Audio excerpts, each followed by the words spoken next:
దేవిప్రసాద్ గారు, రెండు అంశాల మీద మీరు మాట్లాడండి దయచేసి. ఫస్ట్ బంగారం వాటి మీద మాట్లాడదలిస్తే మాట్లాడండి. బంగారం, డీజిల్, పెట్రోల్ గురించి ప్రైమ్ మినిస్టర్ గారు చెప్పింది. తర్వాత బండి సంజయ్ గారి కొడుకు వివాదం ఏమిటి?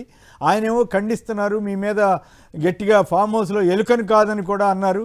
మీరేమో కాంగ్రెస్ బీజేపీలు కుమ్మక్కయ్యనేమో మీ పార్టీ నేతలు మీరంతా అంటున్నారు. ఏది వాస్తవం, ఏది అవాస్తవం? కొమరేని గారు, అంటే ముందుగా ఇప్పుడు వికసిత్ భారత్ను వికటించిన భారత్ అనేటువంటి విషయాన్ని నిన్న మోదీ గారు సభలో చాలా బ్రహ్మాండంగా చెప్పే ప్రయత్నం చేసిండ్రు. ఆత్మనిర్భర్ భారత్ ఆత్మఘోష భారత్ గా మారిపోయింది. ఎందుకంటే ప్రజలు సంక్షోభం నుండి ఎట్లా బయటపడాలి, ప్రజలకి అనేక సమస్యలు, ప్రధానమంత్రి నుంచి మా సమస్యలు పరిష్కరిస్తాడేమో అంటే ప్రజలనే సమస్యల్లోకి నెట్టేటువంటి ప్రయత్నం నిన్న ప్రధానమంత్రి మోదీ ప్రసంగం వల్ల చాలా స్పష్టంగా కనబడ్డది. మీరు విదేశీ పర్యటనలు ఎవరు మా గ్రామీణ ప్రాంత ప్రజలు చేయరు. విదేశీ పర్యటనలు ముందు మానుకోవాలంటే ప్రధానమంత్రి మానుకోవాలి, ప్రధానమంత్రి బృందం మానుకోవాలి. నేను ఏమంటున్నా, విదేశీ టూలు మానుకోవాలి, తర్వాత ఇంటి దగ్గరనే పని చేయాలి, బంగారం కొనొద్దు. ఇక బంగారం కొనొద్దు అనే అంశం దగ్గర ఇప్పుడు మా రేవంత్ రెడ్డి గారికి మరో వెసులుబాటు దొరికింది. నేను తులం బంగారం ఇద్దామని చేస్తున్నటువంటి ప్రయత్నంలో భాగంగా మోదీ గారు వచ్చి నాకు సంవత్సరం పాటు వెసులుబాటు ఇచ్చిందని చెప్పి రేపు మోదీ మీద దుమ్మెత్తి పోసేటువంటి అవకాశం కూడా చాలా స్పష్టంగా కనబడతాం. అంటే మొత్తంగా కూడా నేను ఏమంటున్నా, ప్రజలకు ఏం కావాలి? నిజంగానే విదేశీ వస్తువులు బహిష్కరించాలి, స్వదేశీ వస్తువులు వాడాలంటే మీ విధానాల వల్ల కదా. ప్రజలు ఏం చేస్తారు? ఎక్కడ కన్జ్యూమర్ ఎక్కడ తక్కువ ఉంటే అక్కడ కొనేటువంటి ప్రయత్నం చేస్తారు.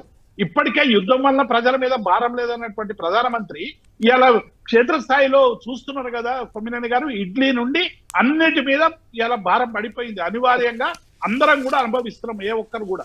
మీరు ఇన్ని సంక్షోభాలు పెట్టుకుని సంక్షోభ నివారణ కోసం ప్రజలకు భరోసా ఇవ్వాలి తప్ప ప్రజల్ని ఇంకా భయభ్రాంతులకు గురి చేసేటువంటి ప్రసంగాలు నిన్న కొనసాగిందనేటువంటి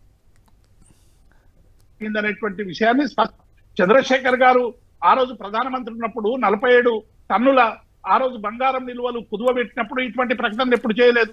లాల్ బహదూర్ శాస్త్రి చైనా యుద్ధం తర్వాత ఒక పూట భోజనం మానేయమని చెప్పినటువంటి సందర్భాన్ని చూసినాం. యుద్ధం సమయంలో, కరోనా సమయంలో ఇటువంటి మాటలు మాట్లాడితే ప్రజలు స్వీకరిస్తారు కానీ యుద్ధం వల్ల ఏమి లేదు, గొప్పగా ఉన్నా మాది ఆత్మనిర్భర్ భారత్ అని చెప్పుకున్నటువంటి ప్రధానమంత్రి ఇలా దేశ ప్రజలు సంక్షోభంలోకి నెట్టేటువంటి ప్రయత్నం చేయడం అనేటువంటిది ఇది చాలా నిరాశపరిచింది అనేటువంటి విషయాన్ని రెండవది, నిన్న చంద్రబాబు నాయుడు ఇంటికి పోయే బదులు కనీసం ఆ అమ్మాయి ఇంటికి పోయి పలకరిస్తే దేశం మొత్తం నీరాజనం పలికేది కొమ్మినేని గారు.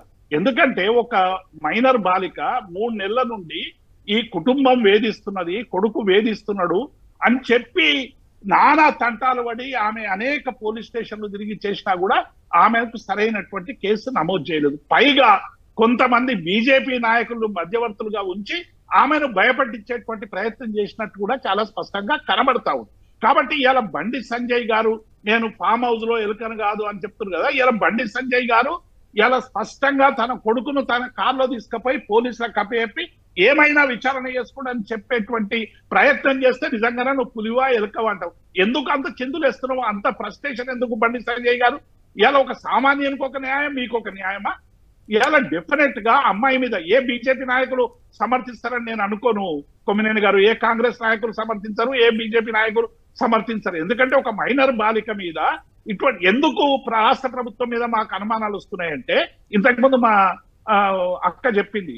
ఎందుకంటే పోలీస్ స్టేషన్ లో చాలా సేపు వాళ్ళు అక్కడ పడిగాపులు కాస్తే కూడా పేట బషీరాబాద్ పోలీస్ లో ఆ SHO FIR నమోదు చేయడం, ఇటువంటి కేసుల్లో వెంటనే FIR నమోదు చేయాలని ఉన్నప్పటికీ చెయ్యలేదు. కాబట్టే ఇటువంటి అనుమానాలు మొదలవుతా ఉన్నాయి. కాబట్టి ఇప్పటికైనా రాష్ట్ర ప్రభుత్వం చేయాల్సింది ఏంటంటే వెంటనే మోదీ పర్యటన ఉందని అరెస్ట్ చేయలేదనేటువంటి వార్తలు కూడా వచ్చినాయి కొమ్మినేని గారు. కాబట్టి ఇప్పటికైనా రాష్ట్ర ప్రభుత్వం సవరించుకొని వెంటనే చేయాలి, వెంటనే ఆయన అరెస్ట్ చేయాలి. మరి ఏం చేస్తారో చూద్దాం, ఏం చేస్తారో చూద్దాం. కాదుగా అంతకుముందు తెలుగుదేశం ఎంపీ డ్రగ్ కేసులో పట్టుబడితే స్టేషన్ బెదిరించి పంపించేశారు కదా. అదే రోజు అంతకుముందు రోజు రేవంత్ రెడ్డి గారు ఘాటుగా మాట్లాడారు డ్రగ్స్. చంద్రబాబు నాయుడు బంధపట్టి ఉంది, ఏం చేస్తాం? కిషోర్ గారు సంక్షిప్తంగా చెప్పండి, ఏమిటి సంజయ్ గారి వాదన ఎంతవరకు కరెక్ట్? మీరు దాంట్లో ఏమైనా ఇబ్బంది ఉంటే మాట్లాడొద్దు, అది మీకు ఇంకా పూర్తి సమాచారం లేకపోతే మీ ఇష్టం. నన్ను అడుగుతున్నారా? కిషోర్ గారు సంక్షిప్తంగా చెప్పండి దయచేసి. అన్నారు ఇప్పుడు మైనర్ బాలిక యువతల వీరి సైడ్ రెండు ఎఫ్ఐఆర్లు అయితే లాడ్జ్ అయ్యాయి, రెండు సైడ్ల కూడా విషయాలు. ఇద్దరు కలిసి అంతకుముందు ఇద్దరు డిస్ప్యూట్ చేయట్లేదు ఆ విషయం. ఇప్పుడు వారి మధ్యలో ఏ ప్రపంచాలు వచ్చి అవి ఎట్లాంటి దీనికి వచ్చాయో, ఇక అవి ఆ రిలేషన్షిప్స్ అంటే ఆ యూత్లో whatever it is, and ఇద్దరు వ్యక్తుల మధ్యలో కూడా ఒకసారి డిఫరెన్సెస్ వచ్చే అవకాశం ఉంది. ఒక్కోసారి ఎక్స్ట్రీమ్గా మనం వెళ్తూనే ఉంటాం ఒకరి మీద ఒకరం అన్న టైప్లో. కొంచెం సమయం ఇవ్వండి. అమ్మాయి మైనర్ బాలిక విషయాన్ని కేవలం పూర్తిగా రాజకీయ యాంగిల్లోనే చూడవద్దు అని చెప్పి అంతే. Okay, right. ఫైనల్గా ఇందిర గారు సంక్షిప్తంగా చెప్పండి, ఏమిటి ఇక్కడ కాంగ్రెస్ బీజేపీ కలిసి లేదా మ్యాచ్ ఫిక్సింగ్లో ఉన్నాయనేది వారి అభియోగం. టీఆర్ఎస్ వారు బీఆర్ఎస్. బండి సంజయ్ కేంద్ర హోం సహాయ శాఖ మంత్రి, ఒక మంత్రి కొడుకు పైన ఆరోపణ వచ్చినప్పుడు ప్రభుత్వం కూడా వచ్చినటువంటి అధికారులు కూడా వాస్తవం ఎంత వరకు ఉంది ఏముంది అన్నది ఒక నిమిషం వాళ్ళు కూడా వెరిఫై చేసుకున్నాకనే కేసు చేస్తారు కదా సార్. అది మీకు తెలియదు కాదు, ఎవరైనా సరే కామన్ మ్యాన్ అయినా.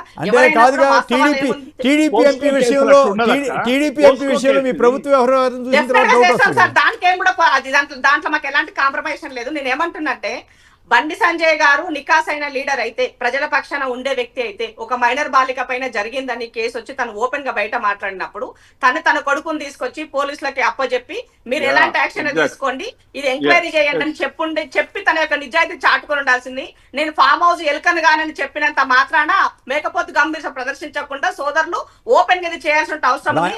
తీసుకురాకపోతే మీరు అరెస్ట్ చేయరా? ఒకవేళ అట్లాంటిది ఏదన్నా ఆధారం ఉండి ఏదన్నా ఉంటే మీరు ఆయన తీసుకురావాల్సింది తప్ప మీకు పోలీసు అది కూడా చేస్తాము. కాకపోతే తను ఒక ప్రజాప్రతినిధి, వాళ్ళ పిల్లలు ఇలాంటివి చేసినప్పుడు మిగతా వాళ్ళకి మనం ఏం భరోసా ఇస్తాం, ఏం మాట్లాడతాం, మనం ఏం లీడర్షిప్ అడుగుతున్నాం. సరే, ఒక చిన్న కరెక్షన్, ఇందాక మాట్లాడినటువంటి కార్పొరేట్ శక్తుల యొక్క రుణమాఫీకి సంబంధించిన ఒక చిన్న కరెక్షన్ సార్. దాంట్లో ఎన్డీఏ చేసింది 25 లక్షల కోట్ల అప్పు సార్, యూపీ రుణమాఫీ చేసింది, యూపీఐ చేసింది 34,159,000 కోట్ల రూపాయలు సార్. దీని ఎన్డీఏ చేసిన 17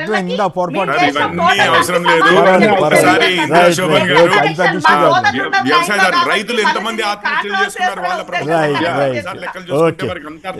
ఓకే, ఏదేమైనా చట్టం న్యాయం అన్నది నిజంగా అందరి పట్ల సమానంగానే ఉంటేనే ఏ ప్రభుత్వానికైనా గౌరవం. కానీ ప్రస్తుత రాజకీయ వాతావరణంలో అది ఉందా లేదా అనేది ఎవరికి వారే ఆలోచించుకోవాలి.